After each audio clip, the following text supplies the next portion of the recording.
ini alih ke Afta nih yang kebetulan dia berkuliah di Politeknik STIS. Nah, tapi beliau aslinya dari Kota Medan ya Kak? Kota Medan. Silakan perkenalkan diri dulu. Halo semuanya, perkenalkan nama aku Bimbaru Yahya Dalam.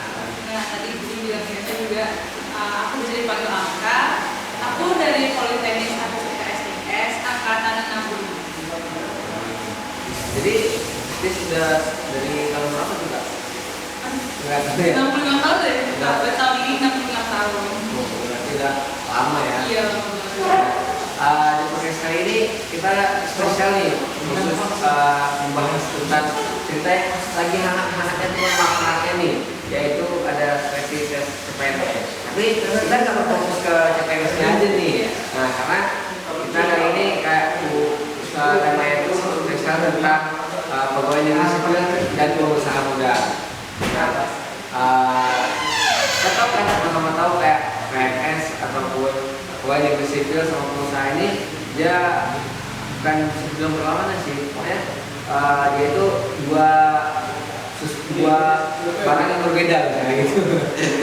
Dia PNS itu kerja di kantoran, pegawai swasta ada juga sih yang pengusaha muda itu kerja di kantoran doang gitu. Tapi orang kan lebih tahunya pengusaha muda itu kayak yang buka wirausaha gitu, yang coffee shop atau segala macam lah gitu yang sama. Nah, dari kamu sendiri nih, kenapa sih pengen terlibat ataupun apakah ini cita-cita kakak nih mau kuliah di STIS yang waktunya itu sebagai pegawai negeri sipil atau ada menurut dari luar atau apa nih? Aku mau jawab dulu ya.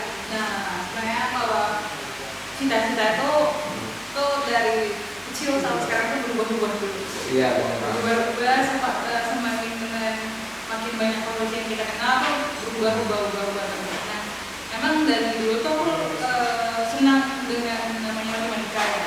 Iya, benar. Matematika. Dulu tuh pernah ditawarin nih kerjanya di bank. Kerja di bank. Terus pengen juga kemarin tuh sama orang tua kawan itu pengen diambil, mana juga pernah kuliah ya. Aku sekarang kuliah di matematika dan temannya kawan itu pengen ngambil aku jadi akuntan dari Cisambia. Namun swasta tuh modelin kan? Swasta di Kim Medan.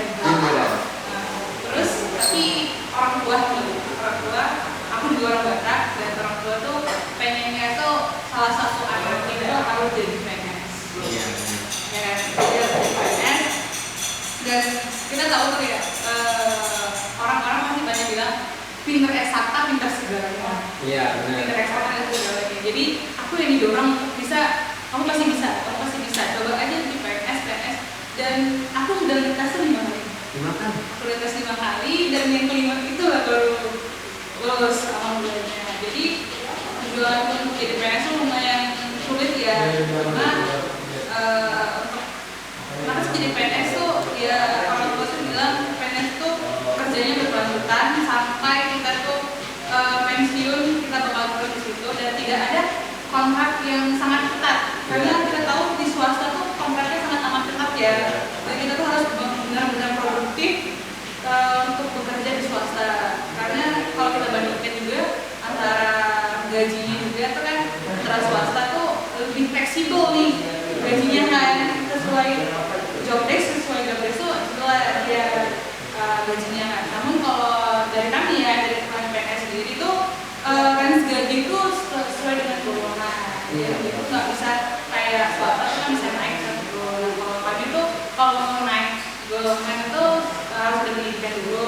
Dan kalau mau naik gaji itu ya nunggu pemerintah membuat undang-undang yang terbaru. Iya, biasanya kalau cerita ada sih punya saudara kan, nah, dia kalau misalnya cerita kenaikan gaji nih, kayak dulu di masa PSBY itu pasti pas 17 Agustusan lah, kayak nunggu pidato ada pidato presiden kayak gaji dinaikkan itu, nunggunya di situ. Nah memang kebanyakan sih sekarang khususnya orang tua ya masih banyak mereka yang beranggapan bahwa kalau misalnya nih anaknya lagi kuliah nih, kayak kita kan sedang kuliah, tapi mereka berpikiran bahwa PNS itu lebih better nih daripada pengusaha muda. Padahal kan sama-sama tahu nih kalau di pengusaha muda itu nggak gajinya memang nggak kayak PNS sih yang tetap gitu tetap jalan. Tapi kalau pengusaha itu pengusaha muda itu memang dia gajinya naik turun kan. Kadang-kadang kalau lagi rezeki nongkrong ya luar biasa tuh bisa 3 digit lebih kan. Kalau ya itulah kenapa sih mindset aku itu sekarang gini. Kalau kira-kira menurut mana gimana sih? Ya mindset orang tua itu gimana ya? Mungkin karena dari dulu tuh mungkin melihat ya makin lama makin pergerakan ekonomi itu makin sulit. Jadi mencari kerja itu sulit. Kita lihat sekarang banyak sarjana-sarjana yang merasa mundur gitu kan. Ya, banyak kan nganggur gitu kan. Dan mereka tuh belum tahu pengennya jadi apa.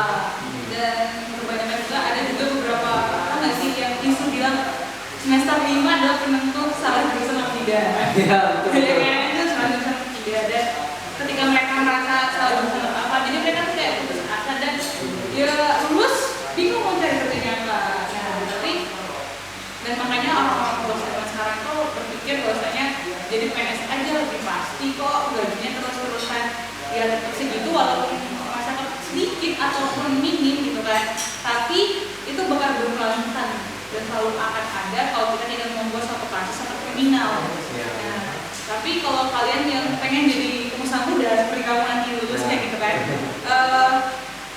dari sekarang ataupun kalian kuliah ini ya semester 5 nih, semester 5 yang merasakan kayaknya aku salah jurusan deh, kan jangan salah jurusan deh. Jangan takut ya, jangan takut. Kalau misalnya kalian salah jurusan, kalian bisa buka usaha, minim saja, bukan kayak ya bukan kayak ini kan kayak di sini kan coffee shop kan, coffee shop yang bermodal yang datang hanya teman-teman doang.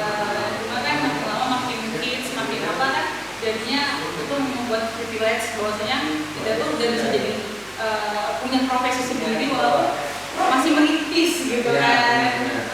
Jadi jangan kayak aku lulus jadi apa ya gitu kan, tapi coba membuka usaha yang baru. Nah kan tadi banyak nih misalnya di semester 5 mahasiswa itu ada yang merasa kebingungan.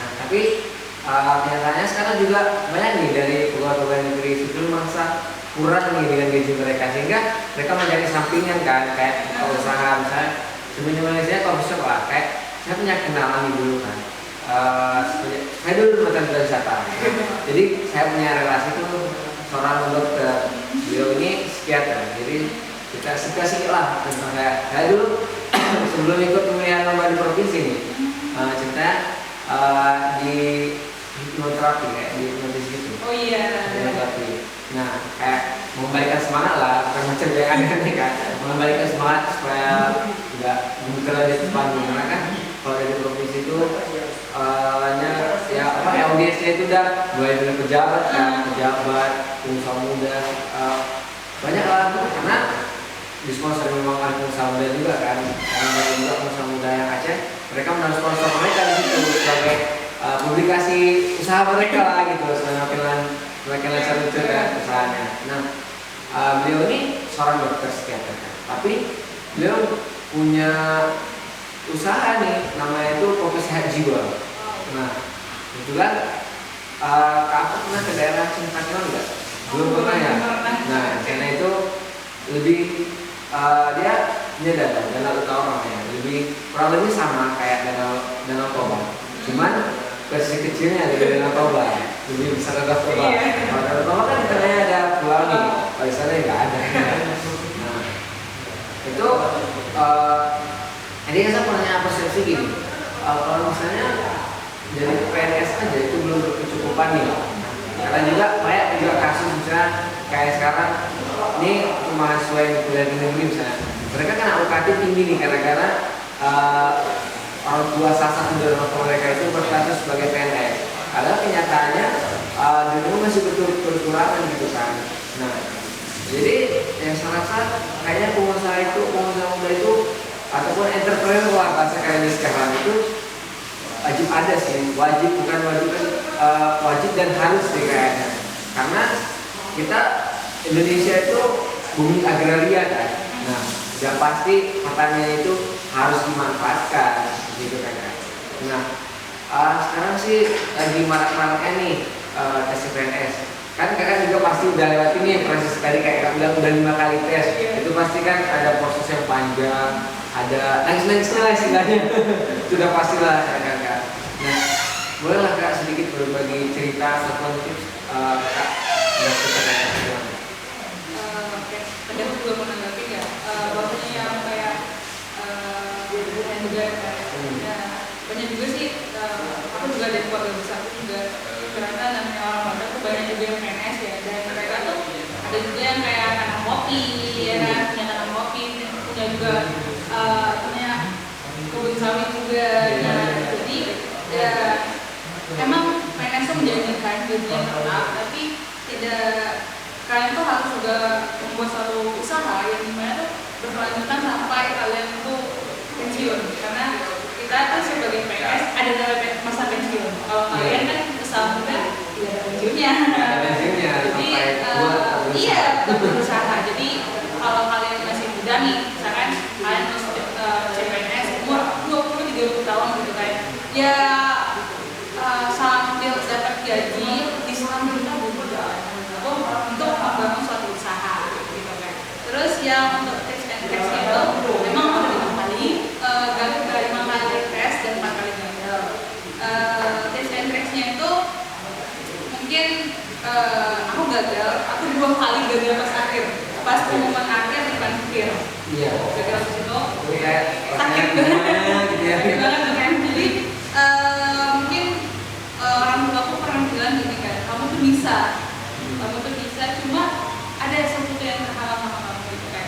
Jadi jangan anggap sepele setiap proses, setiap tes yang dilalui, dan mungkin ini antara percaya diri atau tidak. Aku tuh pada tes yang terakhir ini, aku tuh mendekatkan diri kepada Tuhan ya. Terus aku meminta izin sama orang tuaku, meminta izin lebih ikhlas terhadap setiap prosesnya dan dinikmati. Karena sebelumnya aku tuh kayak si ambisius yang aku pasti menang. Jadi jatuhnya kayak sombong. Jadi kita tuh harus setiap proses itu jangan lupa ya, kalau kita berproses kita harus menolong seseorang. Iya, betul. Karena memang betul ada pepatah yang kita setiap rezeki kita itu ada sedikit bagian jatahnya punya rezeki orang. Iya benar. Ya, itu harus. Nah, dan juga dari cerita kakak nih udah berkali-kali gagal. Jadi ingat proses gini, kalau misalnya gagal coba lagi yang benar. Nah, jadi buat tadi semua kita udah sampai nih di penghujung podcast kita. Ada juga saya mau ucapkan terima kasih nih para kapten yang udah menyempatkan diri untuk datang podcast kita yang mau kita undang. Nah, jadi untuk sobat tadi semua saksikan dan tunggu episode podcast dari band kami sendiri berkarya selanjutnya. Terima kasih. Assalamualaikum warahmatullahi wabarakatuh.